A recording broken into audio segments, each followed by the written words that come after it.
क्या आपने कभी सोचा है कि सहारा रेगिस्तान में जाना कैसा होगा? चलो, मैं आपको इसके कुछ राज दिखाता हूं।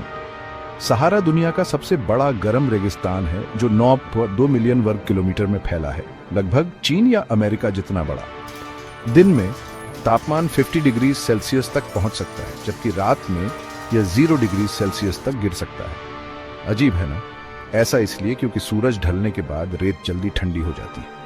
अब बहुत से लोग सोचते हैं कि सहारा बस रेत के टीले हैं, लेकिन पता है क्या? इसका सिर्फ 30% ही रेतीला है। बाकी पथरीले पठार, पहाड़ और कभी कभी हरे भरे नखलिस्तान भी। मानो या ना मानो, लगभग 5000 से 7000 साल पहले सहारा एक हरा भरा स्वर्ग था जिसमें नदियां, पेड़ और जानवर थे।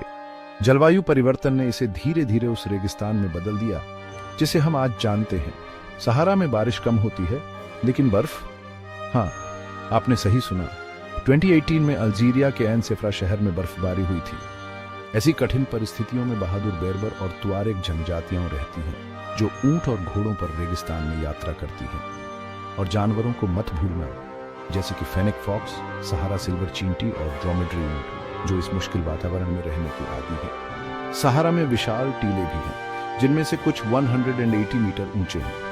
ये टीले रेगिस्तानी हवाओं के कारण अपनी जगह बदलते रहते हैं। यहाँ प्राचीन डायनासोर के जीवाश्म मिले हैं, जो इस बात का सबूत है कि इस बंजर भूमि में कभी जीवन फलता फूलता था।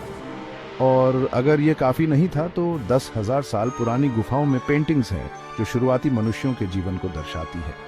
रेगिस्तान के नीचे प्राचीन नदियां हैं, जैसे कि न्यूबियन एक्विफर सिस्टम, एक विशाल भूमिगत जल भंडार।